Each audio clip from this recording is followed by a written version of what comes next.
Hello, जय हिंद, नमस्कार दोस्तों। आप सभी का स्वागत है आपके अपने YouTube channel online GK free classes में।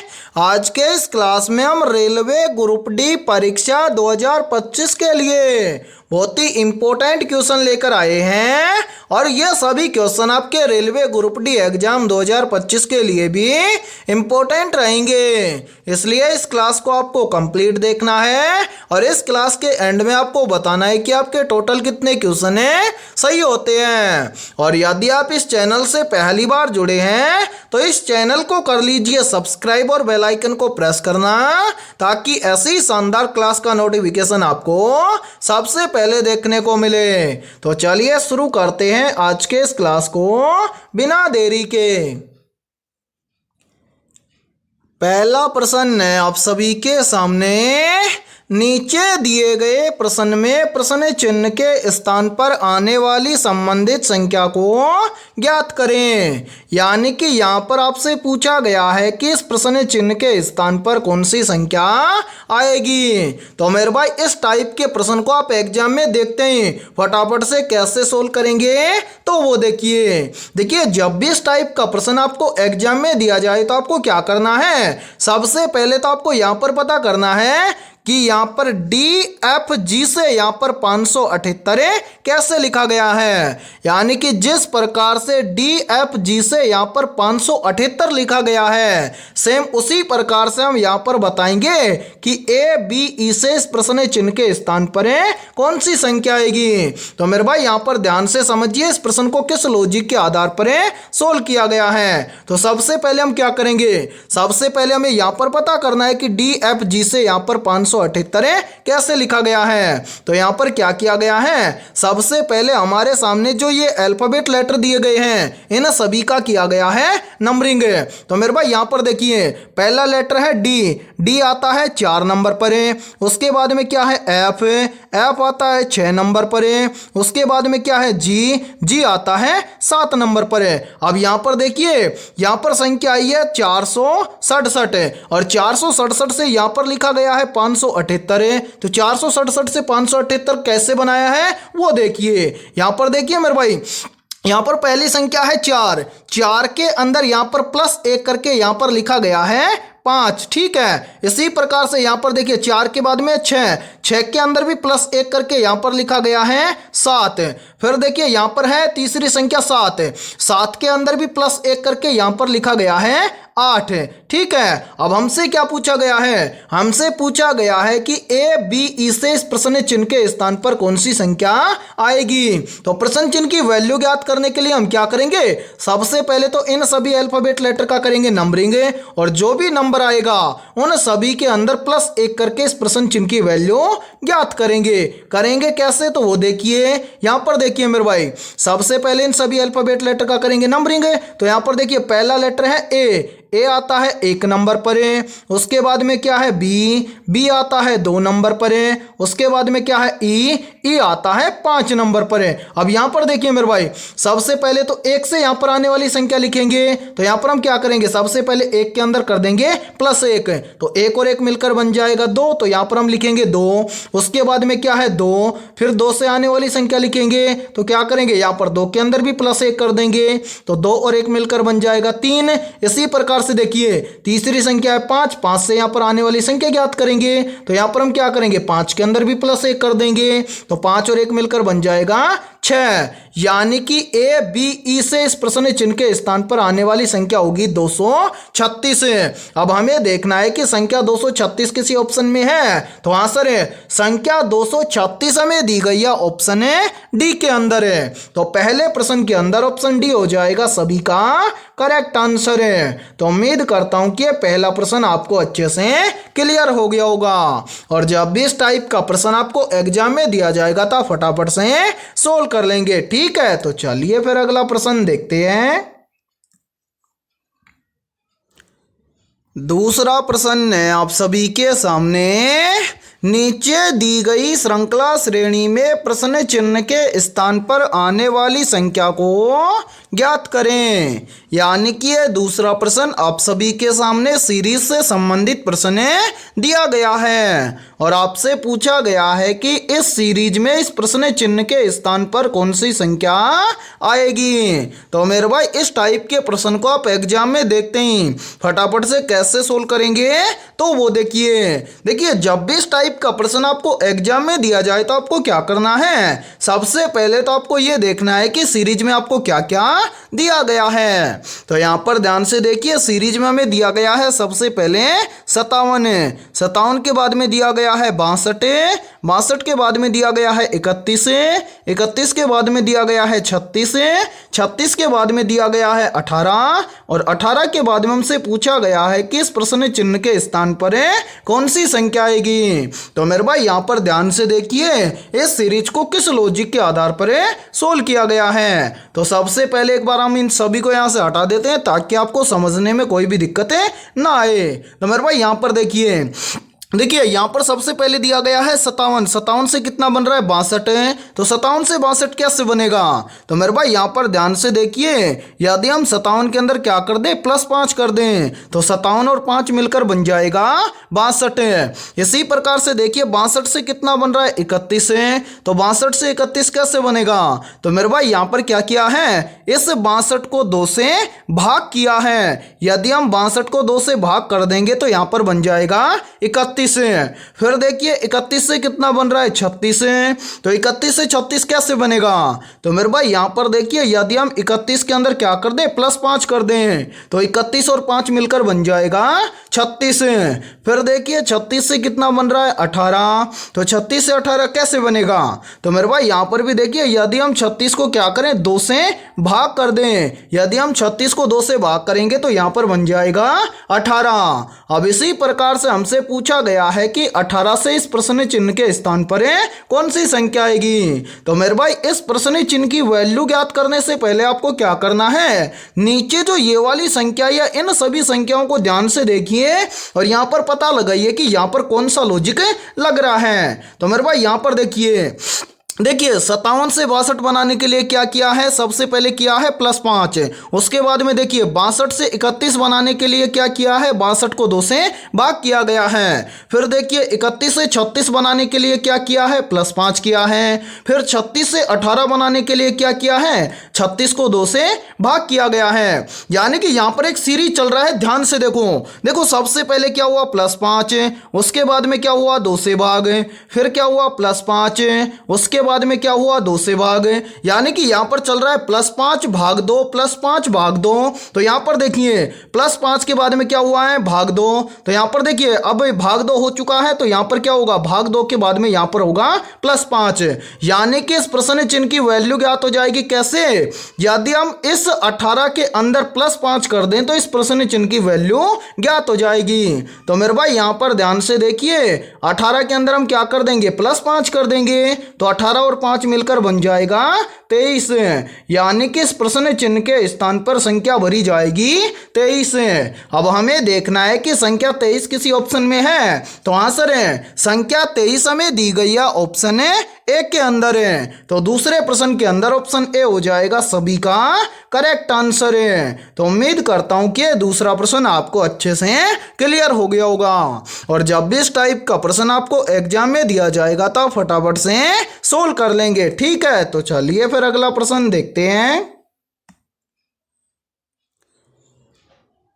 तीसरा प्रश्न है आप सभी के सामने, यदि 27 @ 22 = 25 लिखा जाता है और 39 @ 33 = 36 लिखा जाता है तो 25 @ 22 बराबर है क्या लिखा जाएगा। मेरे भाई बहुत ही इंपॉर्टेंट प्रश्न दिया गया है ये। तो इस टाइप के प्रश्न को आप एग्जाम में देखते ही फटाफट से कैसे सोल्व करेंगे तो वो देखिए जब भी इस टाइप का प्रश्न आपको एग्जाम में दिया जाए तो आपको क्या करना है, सबसे पहले तो आपको यहां पर पता करना है कि यहां पर 27 @ 22 = 25 कैसे लिखा गया है। फिर इसी प्रकार से आपको यहां पर पता करना है कि 39 25@33 बराबर 36 कैसे लिखा गया है। फिर सेम इसी प्रकार से हम यहाँ पर बताएंगे कि 25/22 बराबर क्या लिखा जाएगा। तो मेरे भाई यहाँ पर ध्यान से समझिए, इस प्रश्न को बहुत ही शानदार लॉजिक के आधार पर सोल्व किया गया है। तो सबसे पहले हम क्या करेंगे, यहाँ पर इस पहले समीकरण को सोल्व करेंगे। तो पहले समीकरण को सोल्व करके हमें यहाँ पर बताना है कि 27/22 बराबर 25 कैसे लिखा गया है। तो मेरे भाई यहाँ पर क्या किया गया है, 27/22 जो दिया गया है यहाँ पर एट द रेट के स्थान पर किया गया है माइनस। तो यहाँ पर देखिए सबसे पहले दिया गया है 27, उसके बाद में एट द रेट के स्थान पर किया गया है माइनस, उसके बाद में है 22। तो यहाँ पर देखिए 27 में से 22 को कम कर देंगे तो यहाँ पर कितना बचेगा, यहाँ पर बचेगा 5। अब 5 से 25 बनाने के लिए क्या किया गया है, इस 5 का किया गया है स्क्वायर। 5 का स्क्वायर कितना होता है, तो मेरे भाई 5 का स्क्वायर होता है 25।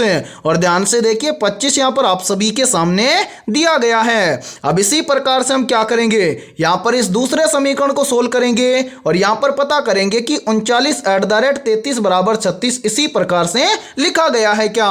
तो सबसे पहले क्या है 39 एट द रेट के स्थान पर हम क्या कर देंगे, माइनस कर देंगे। उसके बाद में क्या है 33, तो यहां पर हम लिखेंगे 33।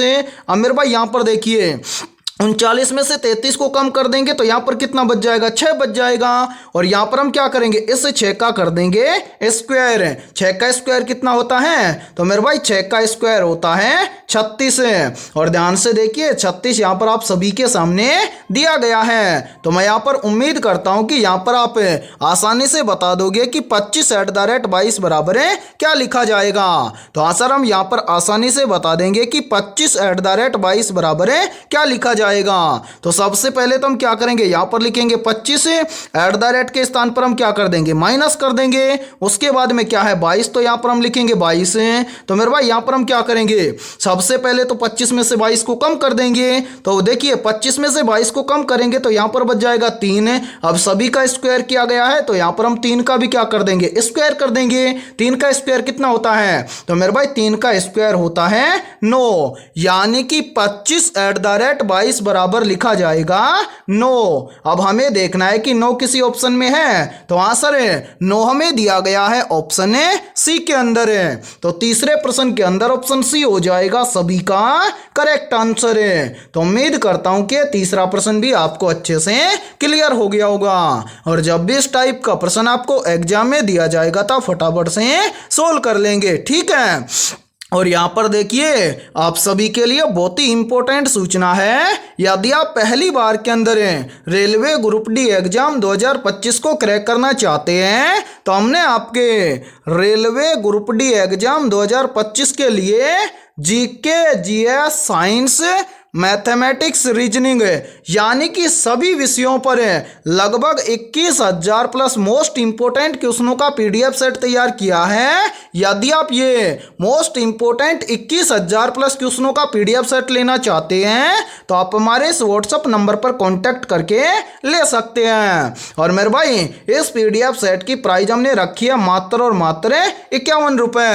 और मैं आप सभी को एक गारंटी देता हूँ, यदि आप रेलवे ग्रुप डी एग्जाम 2025 से पहले यदि आप इन 21,000 क्वेश्चनों को अच्छे से तैयार कर लेते हो तो आप पहली बार के अंदर रेलवे ग्रुप डी एग्जाम 2025 को क्रैक कर जाओगे। तो मेरे भाई जल्दी से जाइए और इस व्हाट्सएप नंबर पर आप कांटेक्ट करके इस पीडीएफ सेट को ले लीजिए और एग्जाम से पहले अपनी तैयारी को मजबूत बना लीजिए। और इसी के साथ में हमारे इस यूट्यूब चैनल पर जितनी भी क्लासेज होंगी उन सभी क्लासों का फ्री पीडीएफ सेट भी आपको हमारे व्हाट्सएप ग्रुप के ऊपर मिल जाएगा, ठीक है। तो चलिए फिर अगला प्रश्न देखते हैं। चौथा प्रश्न है आप सभी के सामने, नीचे दिए गए प्रश्न में प्रश्न चिन्ह के स्थान पर आने वाली संबंधित संख्या को ज्ञात करें। यानी कि चौथा प्रश्न आप सभी के सामने नंबर एनालॉजी से संबंधित प्रश्न दिया गया है और आपसे पूछा गया है कि इस प्रश्न चिन्ह के स्थान पर कौन सी संख्या आएगी। तो मेरे भाई जल्दी से एक काम कीजिए, इस क्लास को रोकिए और इस प्रश्न को अपने स्तर से सोल्व करके कमेंट सेक्शन के अंदर कमेंट करके बताइए कि इस प्रश्न चिन्ह के स्थान पर कौन सी संख्या आएगी। तो उम्मीद करता हूं कि आपने इस प्रश्न को जरूर सोल्व सोल्व किया होगा। तो आइए देखते हैं कि आपका आंसर है क्या आया है। तो मेरे भाई मैं आपको काफी बार बता चुका हूं कि इस टाइप के प्रश्न को हम एग्जाम में कैसे सोल्व करेंगे। तो यहां पर ध्यान से देखिए इस प्रश्न को किस लॉजिक के आधार पर सोल्व किया गया है। तो हमें करना क्या है, सबसे पहले तो यहां पर हमें पता करना है कि 7 से यहां पर 336 कैसे बना है। यानी कि जिस प्रकार से 7 से यहां पर 336 बना है सेम उसी प्रकार से हम यहां पर बताएंगे कि 8 से इस प्रश्न चिन्ह के स्थान पर कौन सी संख्या आएगी। तो मेरे भाई यहां पर देखिए एक बार इन सभी को यहां से हटा देते हैं, फिर देखते हैं कि इस प्रश्न को सोल्व कैसे किया गया है। यहां पर देखिए यहाँ पर इस प्रश्न को सोल्व करने के लिए क्या किया गया है, सबसे पहले यहाँ पर देखिए 7 से यहाँ पर कितना बना है 336 है। तो 7 से 336 बनाने के लिए क्या किया गया है, सबसे पहले तो इस 7 का किया गया है क्यूब। तो मेरे भाई यहाँ पर देखिए इस 7 का हम क्या कर देंगे, क्यूब कर देंगे। तो 7 का क्यूब कितना होता है, तो मेरे भाई 7 का क्यूब होता है 343 है। अब 343 से 336 बनाने के लिए क्या किया गया है, इस 343 में से इसी 7 को कम किया गया है। तो यहां पर देखिए यदि हम 343 में से -7 कर देंगे तो यहां पर बच जाएगा 336। और ध्यान से देखिए 336 यहां पर आप सभी के सामने दिया गया है। अब हम भी क्या काम करेंगे, यही सेम लॉजिक लगाएंगे इस 8 के अंदर है और इस 8 से इस प्रश्न चिन्ह की वैल्यू ज्ञात करेंगे। तो करेंगे क्या, सबसे पहले तो इस 8 का हम करेंगे क्यूब।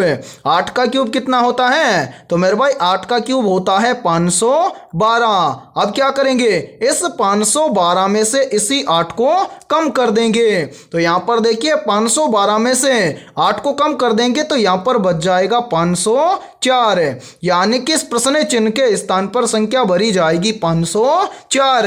अब हमें देखना है कि संख्या 504 किसी ऑप्शन में है। तो आंसर है संख्या 504 में दी गई है ऑप्शन बी के अंदर है। तो चौथे प्रश्न के अंदर ऑप्शन बी हो जाएगा सभी का करेक्ट आंसर है। तो उम्मीद करता हूं कि चौथा प्रश्न भी आपको अच्छे से क्लियर हो गया होगा। और जब भी इस टाइप का प्रश्न आपको एग्जाम में दिया जाएगा तो आप फटाफट से सोल्व कर लेंगे, ठीक है। तो चलिए फिर अगला प्रश्न देखते हैं। 5वां प्रश्न है आप सभी के सामने, यदि किसी कूट भाषा में SLIP को 56 लिखा जाता है तो उसी कूट भाषा में FALL को क्या लिखा जाएगा। मेरे भाई ये 5वां प्रश्न आप सभी के सामने कोडिंग डिकोडिंग से संबंधित प्रश्न दिया गया है। तो कोडिंग डिकोडिंग से संबंधित प्रश्न को आप एग्जाम में देखते ही फटाफट से कैसे सोल्व करेंगे तो वो देखिए। और देखिए इस टाइप के प्रश्न आपके एग्जाम में लगभग 2 से 3 पूछे जाएंगे। तो करना क्या है, सबसे पहले तो हमें यहाँ पर पता करना है कि SLIP को यहाँ पर 56 कैसे लिखा गया है। फिर इसी प्रकार से हम यहाँ पर पता करेंगे कि FALL को क्या लिखा जाएगा। तो मेरे भाई यहाँ पर ध्यान से समझिए, सबसे पहले हमें क्या करना है, सबसे पहले तो हमें यहाँ पर पता करना है कि यहाँ पर SLIP को क्या लिखा गया है। तो यहाँ पर SLIP को लिखा गया है 56। तो यहाँ पर देखिए ध्यान से यहाँ पर क्या किया गया है, सबसे पहले तो इन सभी अल्फाबेट लेटर का किया गया है नंबरिंग। तो यहां पर देखिए पहला लेटर है एस लेटर आता है कितने नंबर पर, 19 नंबर पर है। इसी प्रकार से देखिए एस के बाद में है एल आता है कितने नंबर पर, 12 नंबर पर है। एल के बाद में क्या है आई आता है 9 नंबर पर है। उसके बाद में क्या है पी आता है मेरे भाई कितने नंबर पर, 16 नंबर पर है। अब यहाँ पर क्या किया गया है, इन सभी संख्याओं को आपस में जोड़ा गया है। तो यहाँ पर ध्यान से देखिए 19 और 12 कितना हो जाएगा, 31 है। 31 और 9 कितना हो जाएगा, 40 है। 40 और 16 कितना हो जाएगा, तो मेरे भाई 40 और 16 मिलकर बन जाएगा 56 है। और ध्यान से देखिए 56 यहाँ पर आप सभी के सामने दिया गया है। तो उम्मीद करता हूं कि यहाँ पर आप आसानी से बता दोगे कि FALL को क्या लिखा जाएगा। तो यहाँ पर हम क्या करेंगे, सबसे पहले तो मेरे भाई यहाँ पर ध्यान से देखिए, यहाँ पर हमसे पूछा गया है कि FALL को क्या लिखा जाएगा।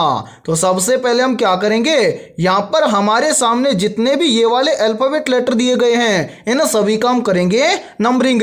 तो यहां पर देखिए पहला लेटर है एफ आता है कितने नंबर पर, 6 नंबर पर है। उसके बाद में क्या है, ए आता है कितने नंबर पर है, तो मेरे भाई ए आता है 1 नंबर पर है। उसके बाद में क्या है, डबल एल है, तो मेरे भाई एल कितने नंबर पर आता है, एल आता है 12 नंबर पर है। डबल एल है तो यहाँ पर हम क्या कर देंगे, डबल 12 कर देंगे। अब इन सभी को हम क्या कर लेंगे, जोड़ लेंगे। तो यहाँ पर देखिए, 6 और 1 कितना हो जाएगा, 7 है। 7 और 12 कितना हो जाएगा, तो मेरे भाई 7 और 12 हो जाएगा 19 है। 19 और 12 कितना हो जाएगा, तो 19 और 12 मिलकर बन जाएगा 31 है। यानी कि एफ ए डबल एल के बराबर में या फिर एफ ए डबल एल को लिखा जाएगा 31 है। अब हमें देखना है कि 31 किसी ऑप्शन में है, तो आंसर है 31 हमें दिया गया है ऑप्शन ए डी के अंदर है। तो 5वें प्रश्न के अंदर ऑप्शन डी हो जाएगा सभी का करेक्ट आंसर है। तो उम्मीद करता हूं कि ये 5वां प्रश्न भी आपको अच्छे से क्लियर हो गया होगा। और जब भी इस टाइप का प्रश्न आपको एग्जाम में दिया जाएगा तो फटाफट से सोल्व कर लेंगे, ठीक है। तो चलिए फिर अगला प्रश्न देखते हैं। 6ठा प्रश्न है आप सभी के सामने, भारत के किस शहर को झीलों के शहर के नाम से जाना जाता है। मोस्ट इंपोर्टेंट प्रश्न है ये, तो जल्दी से बताइए इन चारों में से करेक्ट आंसर है क्या होगा। आपसे पूछा गया है कि भारत के किस शहर को झीलों के शहर के नाम से जाना जाता है। तो यहाँ पर देखिए इन चारों में से करेक्ट आंसर हो जाएगा सभी का ऑप्शन है बी, यानी कि भारत के उदयपुर शहर को झीलों के शहर के नाम से जाना जाता है। तो छठे प्रश्न के अंदर करेक्ट आंसर हो जाएगा सभी का ऑप्शन है बी। तो चलिए फिर अगला प्रश्न देखते हैं। 7वां प्रश्न है आप सभी के सामने, निम्न में से अजंता की गुफाएं किसके लिए प्रसिद्ध हैं। ऑप्शन ए है मूर्तिकला के लिए, ऑप्शन बी है चित्रकला के लिए, ऑप्शन सी है वास्तुकला के लिए और ऑप्शन डी है संगीत के लिए। तो जल्दी से बताइए इन चारों में से करेक्ट आंसर है क्या होगा। आपसे पूछा गया है कि निम्न में से अजंता की गुफाएं किसके लिए प्रसिद्ध हैं। तो यहाँ पर देखिए इन चारों में से करेक्ट आंसर हो जाएगा सभी का ऑप्शन है बी, यानी कि अजंता की गुफाएं चित्रकला के लिए प्रसिद्ध हैं। तो 7वें प्रश्न के अंदर करेक्ट आंसर हो जाएगा सभी का ऑप्शन है बी। और मेरे भाई यहाँ पर देखिए काफी बार एग्जाम के अंदर पूछा जाता है कि अजंता की गुफाएं किस राज्य में स्थित हैं। तो याद रखना अजंता की गुफाएं भारत के महाराष्ट्र राज्य में स्थित हैं, ठीक है। तो चलिए फिर अगला प्रश्न देखते हैं।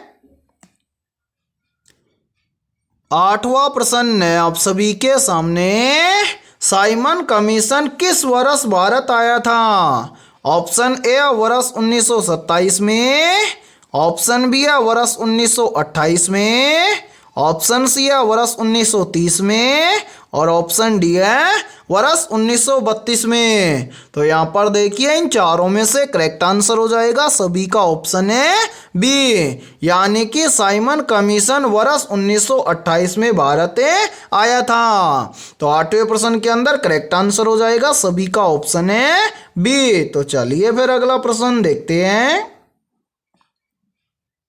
9वां प्रश्न है आप सभी के सामने, किसने इंडियन एसोसिएशन की स्थापना की थी। ऑप्शन ए दादा भाई नौरोजी ने, ऑप्शन सी है सुरेंद्र नाथ बनर्जी ने, ऑप्शन सी है बाल गंगाधर तिलक ने और ऑप्शन डी है लाला लाजपत राय ने। तो यहाँ पर देखिए इन चारों में से करेक्ट आंसर हो जाएगा सभी का ऑप्शन है बी, यानी कि इंडियन एसोसिएशन की स्थापना की थी सुरेंद्र नाथ बनर्जी ने।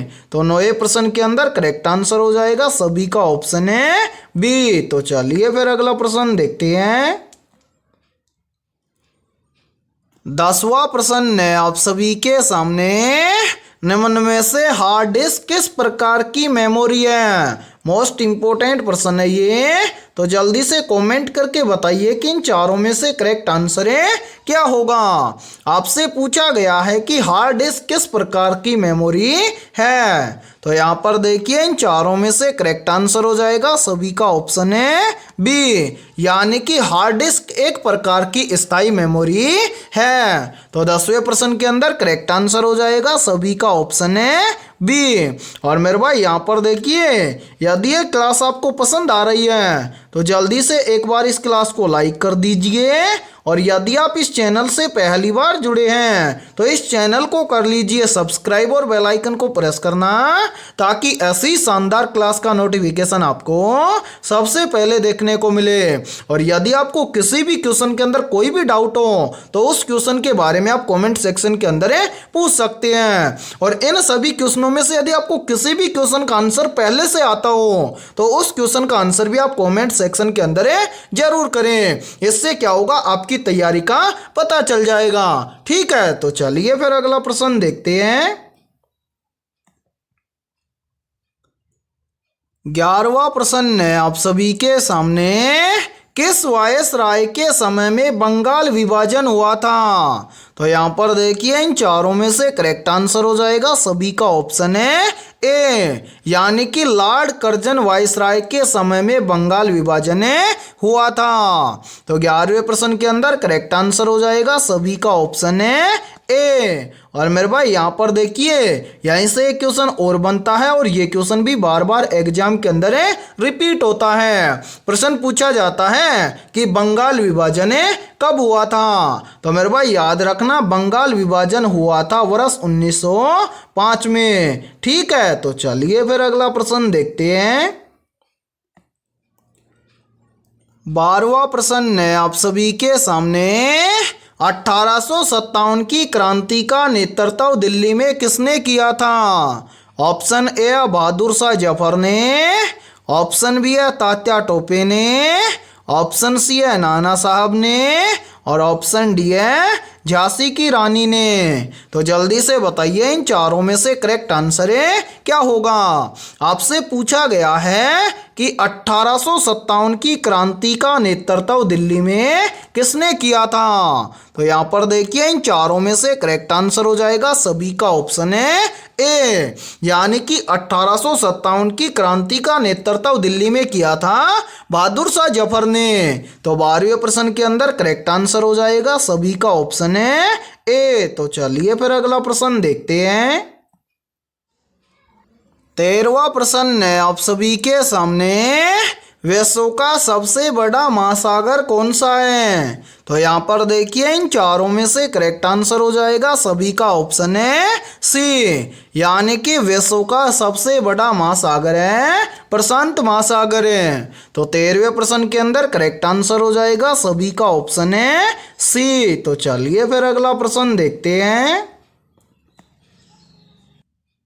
14वां प्रश्न है आप सभी के सामने, दिल्ली सल्तनत की स्थापना किसने की थी। ऑप्शन ए बाबर ने, ऑप्शन बी है कुतुबुद्दीन ऐबक ने, ऑप्शन सी है अकबर ने, और ऑप्शन डी है अलाउद्दीन खिलजी ने।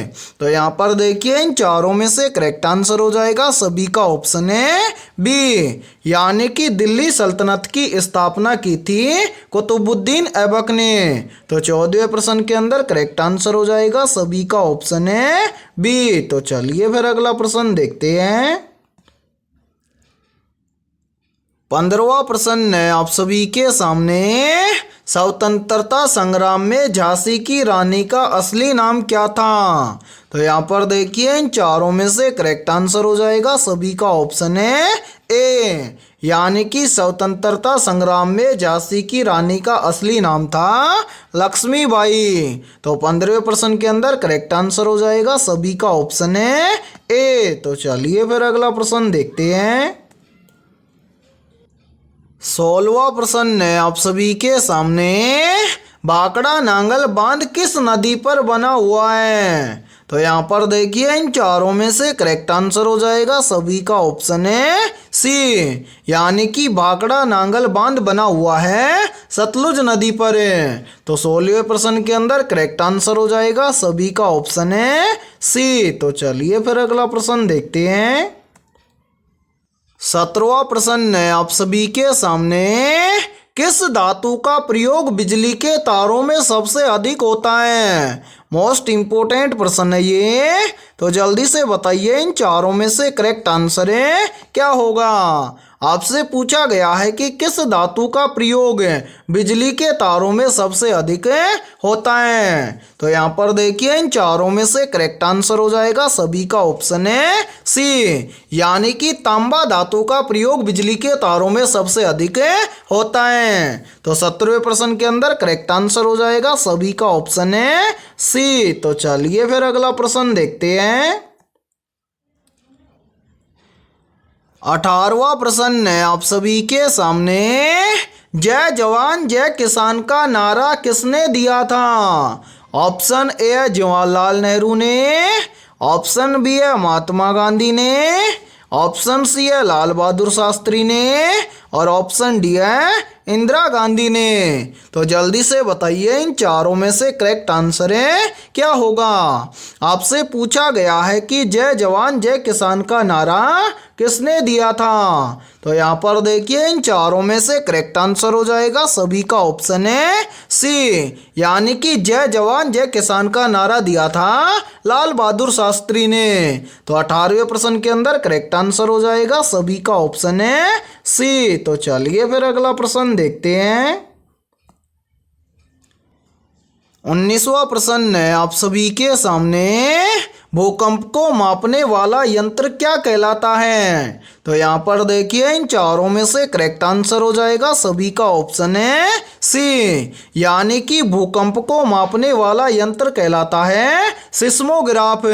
तो 19वें प्रश्न के अंदर करेक्ट आंसर हो जाएगा सभी का ऑप्शन है सी। और मेरे भाई यहाँ पर देखिए आप सभी के लिए बहुत ही इंपॉर्टेंट सूचना है। यदि आप पहली बार के अंदर रेलवे ग्रुप डी एग्जाम 2025 को क्रैक करना चाहते हैं तो हमने आपके रेलवे ग्रुप डी एग्जाम 2025 के लिए जीके जीएस साइंस मैथ और रीजनिंग के टॉपिक वाइज लगभग 21,000 प्लस मोस्ट इंपोर्टेंट क्वेश्चनों का पीडीएफ सेट तैयार किया है। यदि आप ये 21,000 प्लस मोस्ट इंपोर्टेंट क्वेश्चनों का पीडीएफ सेट लेना चाहते हैं तो आप हमारे इस व्हाट्सएप नंबर पर कांटेक्ट करके ले सकते हैं। व्हाट्सएप नंबर है 7374826893। ये हमारा व्हाट्सएप नंबर है। इस व्हाट्सएप नंबर पर आप कांटेक्ट करके इस पीडीएफ सेट को ले सकते हैं और एग्जाम से पहले अपनी तैयारी को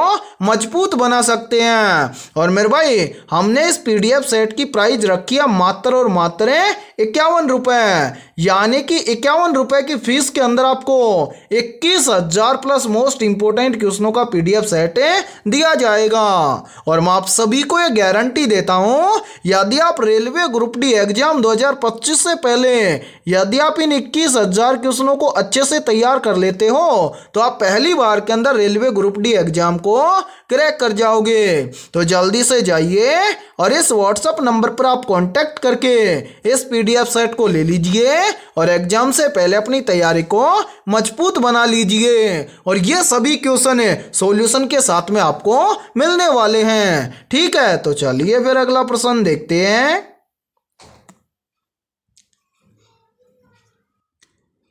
20वां प्रश्न है आप सभी के सामने। निम्न में से हिंद स्वराज पुस्तक किसने लिखी थी? ऑप्शन ए है भगत सिंह ने, ऑप्शन बी है महात्मा गांधी ने, ऑप्शन सी है बाल गंगाधर तिलक ने और ऑप्शन डी है सुभाष चंद्र बोस ने। तो यहाँ पर देखिए इन चारों में से करेक्ट आंसर हो जाएगा सभी का ऑप्शन है बी, यानी कि हिंद स्वराज पुस्तक लिखी थी महात्मा गांधी ने। तो 20वें प्रश्न के अंदर करेक्ट आंसर हो जाएगा सभी का ऑप्शन है बी। तो मेरे भाई आज की इस क्लास के अंदर इतना ही। यदि ये क्लास आपको पसंद आई है तो जल्दी से एक बार इस क्लास को लाइक कर दीजिए और यदि आप इस चैनल से पहली बार जुड़े जुड़े हैं तो इस चैनल को कर लीजिए सब्सक्राइब और बेल आइकन को प्रेस करना, ताकि ऐसी शानदार क्लास का नोटिफिकेशन आपको सबसे पहले देखने को मिले।